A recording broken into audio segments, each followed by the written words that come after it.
Compass Datacenters is proud to present our next guest, Jennifer Sproul. Jennifer is the president of the Maryland Center for Construction Education and Innovation. With 22 years of experience in the construction industry, she recently served on the National Board of National Association of Women in Construction, NAWIC, as the Northeastern Regional Director. She is passionate and advocates for women in the AEC industry. And I know a little bit about Jennifer. Jennifer and I are friends, and she has a very interesting career path in this industry. So I'm not going to read her entire bio because I would like for her to share how she got into the industry, and then we can then dive into some more of these wonderful topics that we're going to talk about. Hi, good seeing you, Nancy. So, like I think a lot of women in the construction industry, at least that I've spoken to, I accidentally joined the construction industry. I was a communications major in college, and when I graduated, I got a job working for White and Turner in their marketing department. And I remember sitting in my interview asking, "Oh, what do you think about working in construction?" Well, honestly, before I answered the ad, I hadn't even thought about it. That wasn't my answer, but that was the truth. And here I am 22 years later. I've gotten some really amazing opportunities in this industry, and it's been, I can't imagine being anywhere else. That's so great to hear. And honestly, at Compass, we love hearing that, Jennifer, because we do love promoting to bring women into the industry and also promoting those who don't have any background so that they can be trained on site. And I have to tell you, the ones that we have here in the US right now, we've got 100% of our CMs in the US are women. And the ones we have here in the US are just crushing it. They love it. They're like a part of the family, they're a part of the teams. It's exciting. So I can't wait to talk more about the construction industry so that we can garner some excitement with our audience. And then maybe they'll have some questions on how they can get into the industry. I do have to say, though, starting out, just like, all women who are in a male dominated field, but in particular, construction being very male dominated, I'm sure you faced some challenges along the way. So we would love to hear a little bit about some of those challenges so that we can relate to that and then kind of talk about some of the ways you worked through them. So, I would say I would say one of the biggest challenges I faced was when I was starting a family. I was working for a small general contractor who had never had someone take or need maternity leave before. So they were great in that they worked with me and asked me what I wanted, but also as a young person, I was in my late 20s, early 30s. It was also, kind of scary having to decide what I wanted. So I would say that was a challenge, a hurdle, being on a job site while I was trying to breastfeed my first child and not having a place to do that was really hard. I actually, during my after my second pregnancy, they gave me a conference room to pump in, and somebody actually walked in on me because it didn't lock. I mean, I have horror stories about trying to breastfeed, and I'm sure any new mom can relate to those things. But working for some place where you're the first to do something is kind of hard. Oh, I totally agree. And honestly, I want you to know I relate. I mean, my youngest is only 23 years old. And I also was with a company where I was the first ever person running work that was going to have to go and have a baby physically and then return to work. And I also hear a lot of stories about, women who have, had to make those difficult decisions. Like you said, your company was kind enough to say, what is it you want to do? And some of the decisions around that end up being, well, let's work part-time for a while till I get normalize my life. And then what you find, and I found this pretty much across the board, is this part-time work effort ends up being full-time with part-time pay. Yeah. I mean, that I do remember everyone kept asking me if I was going to go part-time. And honestly, part-time is hard to do if you need daycare, especially if you want to use a center and not a person's home. It's almost more expensive. I actually found that it was more expensive to pay for part-time care than a full-time salary, full-time weekly care, because you're taking up the spot. And it just didn't make sense. There was no way I could survive. We could survive paying daycare on one salary or one and a half salary. So it was never something. Plus, I love working, and just because I was a mother didn't mean that I was going to stop. I guarantee nobody asked my husband if he was going to go part time when we had our child. That's a good point. I always like it. I like to encourage, kind of doing the role reversal when we're talking about these kinds of choices. And it's also a very good point on, just the affordability of daycare or nannies and, what the expectation is there.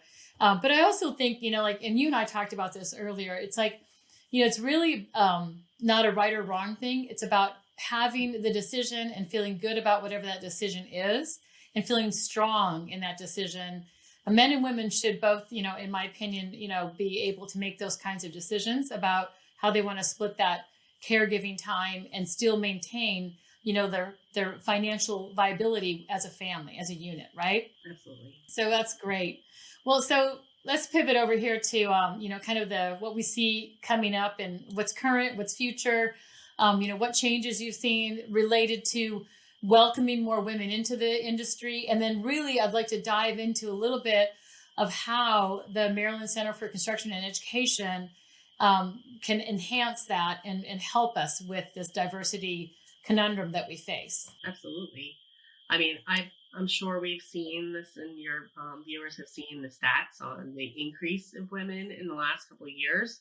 I would say probably the first 40 years or so that we were in the industry and actually out in the workforce, we were talking about 9%, little under 10% of the industry. And now nationally, we're at 14%. And in fact, in Washington, D.C., women make up 17.6% Wow, that's industry. outstanding. Really That's amazing. huge. That's It's huge. been huge, and it's been since about 2018 is when the numbers started to climb, but within the last, I would say, 24 months is when we've seen the major jump. Do you know? I mean, is there a why behind that? I mean, I think a lot of it is just education of women realizing the opportunities. It's like the message is finally getting out there. Is probably the biggest thing I I was would. wondering if, how, I mean, you did, one of the popular topics nowadays on in social media and on the news is the whole, student loan, student debt, and then kind of the promotion of the vocational trades and how, you can make a really good livelihood doing that. And that's from the tool carrying, aspect, not necessarily the, the management part of things, because we've struggled in the industry, both in the trades and then also in the management ranks and or supervision ranks.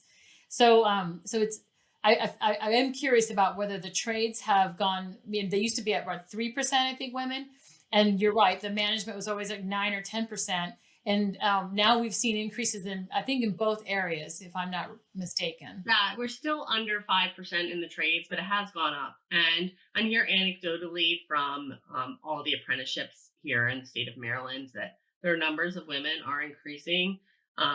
Like, for example, I was talking to IBEW, and they were saying I think they were at like 15% of their current apprentices were women.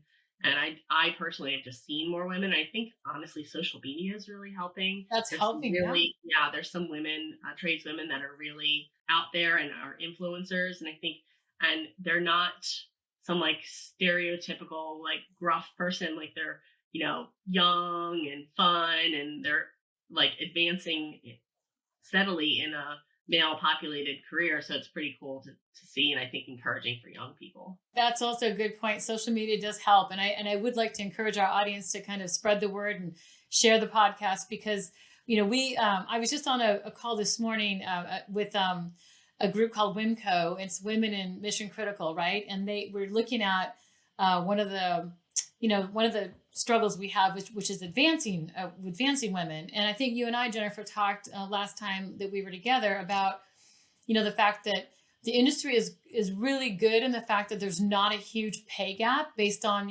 classification of labor or certain levels. But when it comes to the advancement part, like being able to push women up into those leadership roles, we still see a huge challenge there. Absolutely. And I often think it's just unconscious biases of hiring practices, of promotion practices, of not recognizing the leadership qualities that women have versus men, like transformational leadership versus transactional leadership and those types of things, I think are what are holding women back, and we're being held to that, the double bind of being too aggressive but not forceful, and it just, or All those double language standards, right? exactly. Yeah. So I think that's a lot of it. And honestly, I know that if any man in leadership, or even a woman, because we often are our own worst enemies, and we hold women to different standards than we do men as women. But I Good would say point. you recognize that, just learn, like realize it, and then maybe you'll think about it. When you're reviewing a mid-management level woman, like, and if you think twice, like, am I being, blind to my own biases, then that might help a little bit. It's just the education. No, I don't think people are maliciously holding women back. I think it's just a, That's outstanding advice. It really is, Jennifer. I mean, you and I, again, we've talked about the fact that there's implicit bias in everybody, right? We all have it because we're human. And I do believe that most of the time I see it occurring, it's typically done, believe it or not, with good intentions, because someone's kind of making a decision on your behalf for what they think is best for you. And it's changing that stereotypical, kind of systemic way that we're brought up, that says, we need to make those choices on our own and feel good about those choices, like we stated earlier. But yeah, I love that comment you made about, really conditioning yourself before you get ready to look at promotions, or or opportunities, or hiring practices, and asking yourself, put that yourself in that right mindset of, do I have biases? Of course I do. Okay, what are those, and how can I make sure those don't interfere with the decision I'm making? Because I tell you, I've interviewed folks where I do question myself. I really, fall in love with one of the candidates, and I have to ask myself, is it because they're so much like me? Or, or is there a reason I was struggling because this person is not so much like me? And what other attributes am I looking for that will actually balance my team a little better and bring some more diverse talent in, which we desperately need, right? absolutely. And I think it's really important. I hear all the time, I'm hiring the best person for the job, right? I don't care their gender, their race, their sexual orientation. But, like, honestly, a lot of times the best person for the job is someone that looks like the person that had it before, or has the same attributes. And so I think we need to try and get rid of that language. I know it's good intentioned language, but get rid of that, and, actually implement some hiring practices that try and take away any biases that you would have. I think you're right. Because I was kind of laughing to myself when you said best person for the job, because so many times there's this idea that, we're going to put women on boards, or we're going to put women in leadership as tokens. And then everyone always warns you, like, don't forget, we need the most qualified person. And I always kind of look back and think, yeah, like, because every single, man who's on a board or in a leadership position is clearly the most qualified. And if you're a woman, there's a chance that you might not be, or something. It's just, it's kind of, it's funny when you actually put it in that perspective. But that is another systemic, belief that people have, right? Absolutely. Yeah. I mean, it's been a problem ever since, we had any idea of quotas whatsoever. Somebody thinks, oh, well, I don't want, especially a lot of women think, oh, well, I don't want to be a quota. I don't want to be hired because I was a woman. You were never hired because you're a woman. Never. You were hired because you were the right person for the job. But maybe somebody said, I'm going to give this person an extra look because they're a woman. Yeah. Yeah. No, that's true. I mean, it's like, it's a hard nut to crack, honestly, because, we also, want to make sure that we're bringing our full selves and our talent, and be, kind of respected and recognized for what we know. So I do think that, I love the fact that, that things are improving, because we want to be on that trajectory. I also believe firmly, and I think you agree with me, that we can't rely on our laurels to just continue along this trajectory. As we've seen in past statistics, where, there was about a 10-year period of time where women were being added to boards at a very steady pace. And then there was a backslide, right? Because it's hard to kind of keep that pipeline full, especially when you're looking at the advancing roles of women. I do want to really dig in a little bit to, what your center does and how it helps us become more diverse as an industry. Yeah. So we are a nonprofit workforce intermediary. We were founded in 2009 after the last recession. Once the biggest names here in construction in Maryland realized our impending doom when it came to workforce and the pipeline. And the stats: every four people that are retired, only one person's coming in.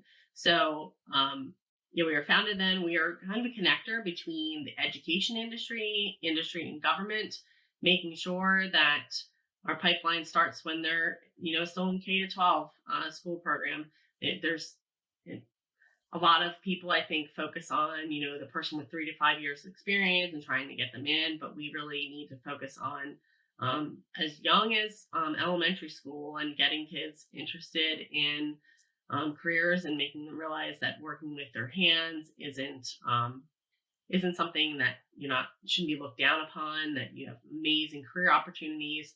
And then it's working with them as they progress, giving them internship and pre-apprenticeship opportunities when they're in high school, and then and it's just the career exploration, and then working with adult learners too, and making sure that somebody in a workforce development program from Baltimore City not only realizes what they're being trained in those 12 weeks, but knows all of the available opportunities to them. That's a little bit of what we're doing here at MCCEI. That's great. I know. And I wanted to focus a little bit on the I part, the innovation. Since I'm chief of innovation, I thought we should focus on this.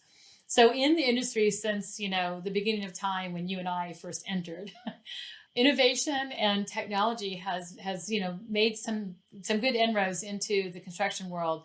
Do you think that has, not just opportunity, but also made a difference in, who it's attracting to our industry? Absolutely. And I think as an industry, we probably aren't capitalizing enough on the I. And we have made some significant advances in the last even 5 years on the technology and the innovation. But I don't know that we're really doing a great job of selling that. And we are still kind of trying to recruit the same people that we were recruiting 20 years ago. So I do think that is an opportunity, a pipeline that we aren't really tapping into right now, are kids that are interested in tech. I've worked for construction managers that have software divisions. I know now they probably are hiring people to fill those positions with those roles, but so many times I've worked somewhere when they've got, drones or laser scans or anything, and they just give it to the young project engineer to be in charge of. And you can be, why not hire somebody that actually has like robotics experience or something like that? So there is no learning curve. And then you can teach them the construction part, because IT is the number one career and technical education pathway in the state of Maryland. I'm assuming all schools. Yeah. So that's the most number of kids. You got to be able to pull some of them. Some of them there would be interested in construction if we just expose them to Well, that. this is how I look at it, and this is why I love the technology part of it. We are in the middle of the beginning of rather the fourth industrial revolution, right? We're digitizing everything. So even when you look at the humanities and the sciences, they've blended, because now, there's digital literature and there's digital art and digital photography and digital music. And, it's really just amazing when you look at this fourth industrial revolution, which is digitizing the world. And construction is no different, right? We build off digital documentation. We collect digital information to understand performance and operations. And now we've got these new technologies that can help us neutralize, things like the brute strength that it takes and that causes, injury, and kind of eliminate some of the possibilities of some of the trades by using, exoskeletons and robotics and offsite manufacturing and all the innovative ways that we want to normalize our business to make it more productive, more attractive, and more diverse. So I'm 100% agreeing with that. The innovation is so important to our industry, and I would love to, continue along that road of disruption. And I think that, what you're doing is part of that. It's a huge part of that, especially when you have to educate people about it, right? And how vast it really is. Yeah, we had a symposium at the end of October, I think. I don't know, my days are running together. But one of our topics was on um, innovation and how to harness it when you're recruiting and retaining your employees, but also just like what's the industry going to look like? Who should you be recruiting? And you talk about like prefab and manufacture, the industrialization basically of the construction industry. And I mean, think about, no one in construction really has logistics experience, but why can't, there are people that are majoring in logistics. There are people, career changers that we could be pulling from manufacturing companies and whatnot. So there is a lot, I think, a lot of opportunity for the construction industry to really um, learn from other industries like tech, like manufacturing. And I think I saw a stat that said, like, if you look at productivity of all these other industries, they just have steadily gone up, and construction's actually just going down. That we need a major overhaul on that, and who we're. We do. I mean, I spend a lot of my time talking about that very thing, because it makes me sad that we have, such a great industry with such a large ecosystem, and we have a lot of new innovative ways of doing stuff, but we really haven't improved that tool time. That the tool time right now, on average, is only about 40%, per body, meaning like 60% of someone's time that's carrying a tool is like waiting on information, looking for data, getting, design, materials, equipment, you name it, just, logistics, like you said. And so it's really kind of focusing on, the person with the tool in their hand, regardless of what your role is kind of the beginning part of disrupting the business to make it better, like some of these other industries that we could absolutely learn from. And I kind of wanted to kind of branch out just a little bit, because I love the statistics. And I love teaching our audience about some of the stats around how big the business is, right? So when you really look at the built environment, I've been very much in tune with, our obligation related to sustainability. So again, there's other roles, right? You've got cybersecurity, you have sustainability, you've got, like you said, logistics. There's all these different type of accounting, estimating, all of these different types of roles that we need in this massive ecosystem to build for anybody and everybody. And on the front of sustainability, the way the stats show right now, the way they stack up is somewhere between 45 and 50% of the built environment, including maintaining, operating, and upgrading buildings, is responsible for global greenhouse gases. So the opportunity to be able to really pivot there and have a meaningful career that can really solve some global problems is huge. It's just huge. Absolutely. And I just had a conversation this morning with one of my board members about the messaging that the industry is lacking. Lacking in we are affecting the world more than any other industry out there, and we have the opportunity to change the world more than any other industry out there. And I don't think we do a really great job of selling that to young people, to their parents, anything. Gen Z really cares about the impact they're having. They do. In their careers. They do. And women and minorities do too. Yeah. And if we're trying to diversify, we're trying to attract more people, that's the message we need to be selling. Is you're literally building the world. You're building places, families are made, hospitals and churches and schools and roadways, everything. Everything. And like you said, when it comes to global warming, we have the responsibility as an industry, but also the tools as an industry to make the difference. What you said there earlier about like people not, being exposed to that is fascinating to me, because I travel quite a bit. I go to many different conferences and areas, and I do speak about, my passions. And one of those is sustainability. And when I talk to other experts who are experts in, global warming, climate change, sustainability, greenhouse gases, all of those things, they're always set back and a bit surprised at what they hear about the built environment. And that is a challenge that I think is going to become more in the front and center. I love the stat that I heard it during one of the sessions I was in, and it was, if concrete was a country, it would be third in line to China and the US, for global greenhouse gas emissions, right? For a contributor. And it just put that, it's the most, abundant material on the planet. And it's one of those things where we know we have technology that can help us improve and reduce the amount of cement we use in concrete, which is the major contributor to the greenhouse gases, right? So those types of technologies are exciting and very viable. And so again, I wanted to bring up like that one other aspect, not to, discount, the cybersecurity part, right? And being able to build secure facilities all over the globe and protect privacy and, intellectual property and things like that that are so critical to us. Absolutely. And on that same call that I had earlier today, we talked about the growth of mass timber buildings. And they were telling me that they had a 6-story building going up that was all wood, and no concrete at all, which I thought was amazing. Even the floors are wood, and they were able to get over the FR ratings and whatnot, and make sure that it was pass code. And I think that kind of innovation is really exciting, and interesting to see like where the industry is going to go in the next 10 years or so. Well, and there's no one solution, but there's many solutions. And what excites me and gives me a positive outlook is that I know that we have the ability and technologies to do a lot of what we need to do already. It's just a matter of normalizing it, making the business case for it, getting the word out there. So part of me feels comfort in the fact that we know how to do stuff and we're continuing to develop things.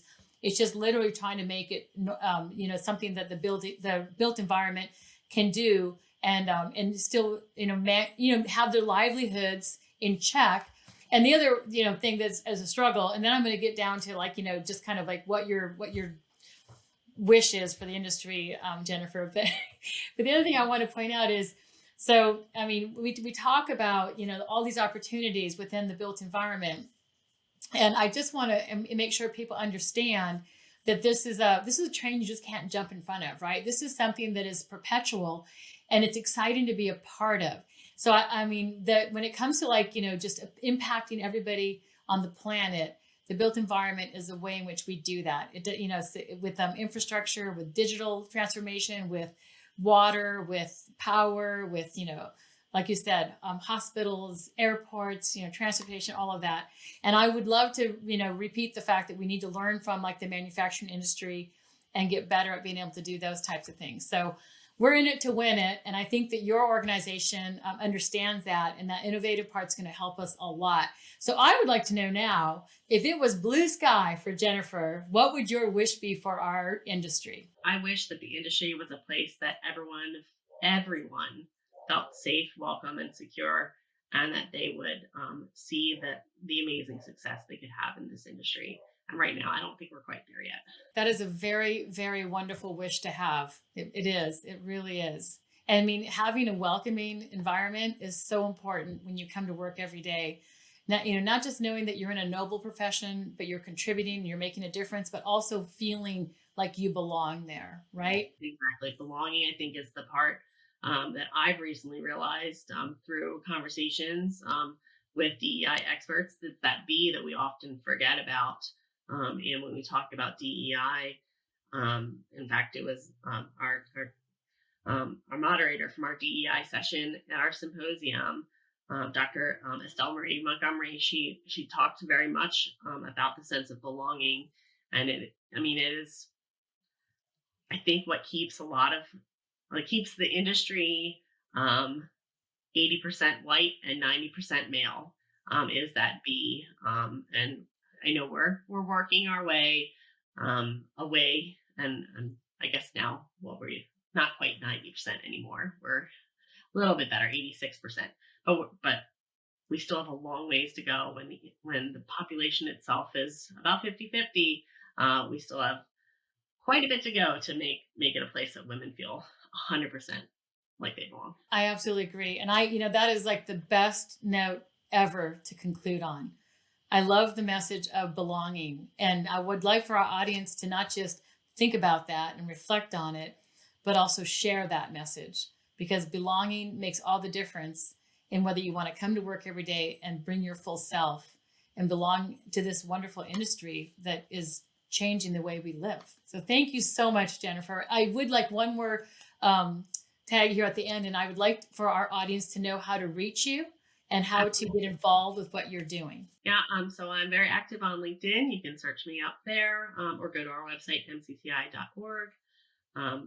There's a million ways. We have sponsorship opportunities, guest speaking opportunities, and would love to connect with anybody. Even if you're not in Maryland, I have cohorts and colleagues all over the country, actually even internationally as well. Oh, that's fantastic. That's very good to know. Well, thank you again. I'm so happy to have you as a guest on Breaking Glass, and I look forward to us publishing this and then getting the wonderful feedback so that we can continue to grow and improve. Thanks, Nancy.